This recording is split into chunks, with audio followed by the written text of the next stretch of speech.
So my hip is good, repaired. I've had the cast taken off yesterday. I moved it up by a week so that I could re-enter the fray here.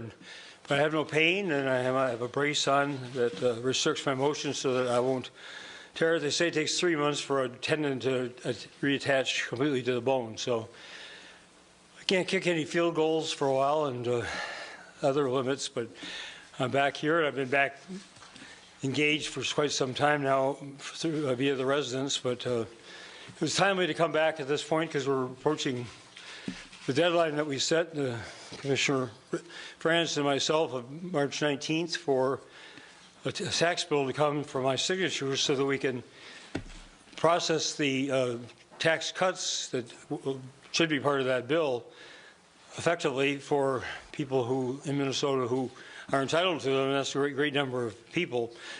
Commissioner France can give you more detail than I about why the limit is real and the consequences if it were not met.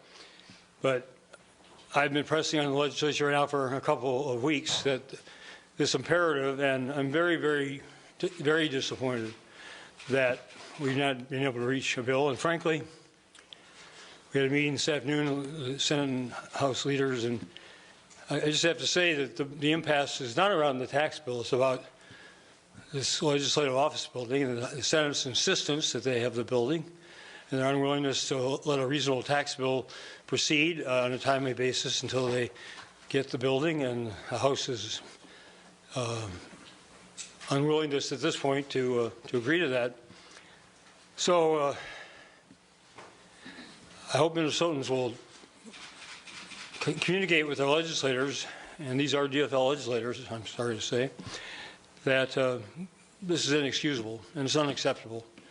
And 1.1 million Minnesotans will be filing their tax returns after April 1st, and this deadline is essential in order for the Department of Revenue to work with its software vendors so that people can actually file after then on the corrected return, revised return. So if they don't meet that, if the revenue can't meet that deadline and people file based on the old law and don't take advantage of these significant tax cuts that we're proposing, then they have to refile an amended return.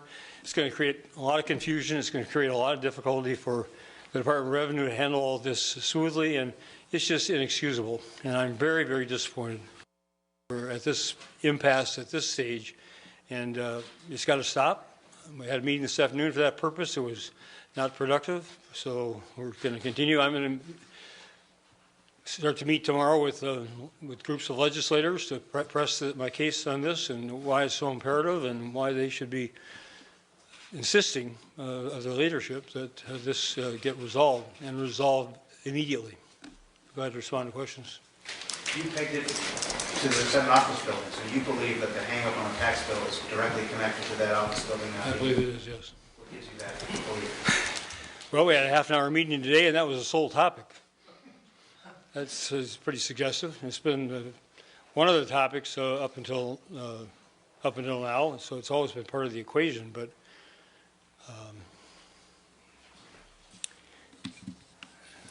well, what is the hang-up with that, Governor? I think you need to talk to the Speaker and to the Majority Leader and get their version of it. They're at an impasse. The reality is that they haven't agreed, and it doesn't appear likely they're about to agree. So I need to take this to people in Minnesota and make it clear to them that they have a big stake in this, and that this is unacceptable. Do you blame Senator Bach for this impasse? I'm not going to name names, but I described the impasse. I think it's unacceptable that this bill has not been passed. The differences on tax policy are relatively minor and easily resolvable, and it's just it doesn't do justice to the people of Minnesota to have this be in this situation right now. You made clear your position on taxes. What would you recommend to be the position going forward on the Senate office building?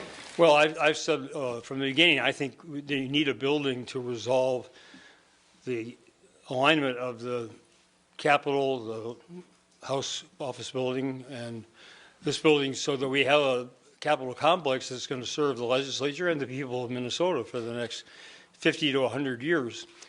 The plan that we tentatively agreed upon for the Capitol since a lot of the new ducts and air conditioning and other safety devices take up more space, provides the Senate with 24 offices.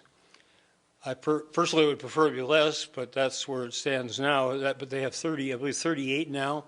So there are about 14 members that would have nowhere to go without a building.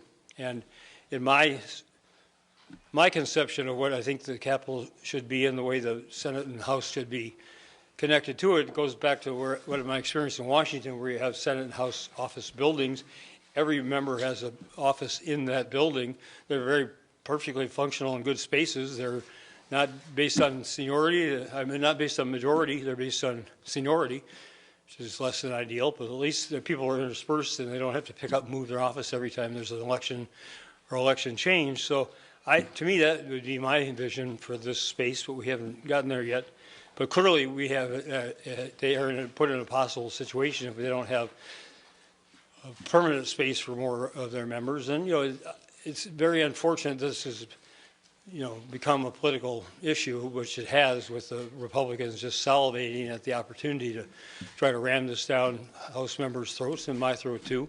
But it is what it is, and so I've asked Department of Administration Commissioner Kronk to look at ways to reduce the cost of the project, and made a couple of suggestions for how we might do that, and looking forward to a response very quickly. But if you ask me, does there need to be a building, I would say yes. I think the one that's portrayed now with the glass facing and some of the other fountains and other design features is un-Minnesotan, and it's not in keeping with the ambience of the Capitol complex anyway. I think this building should fit in and play a subsidiary role, as the State Office Building does, to the magnificence of the Capitol. So who was in this meeting, and how did you allow it to stay on the building instead of talking about taxes? Well, because that was the basis of the crux of the impasse, which was standing in the way of the discussions on the tax bill, and they were, that had to be resolved. And it's clear that had to be resolved some way satisfactorily before the discussion on the policy was allowed to continue.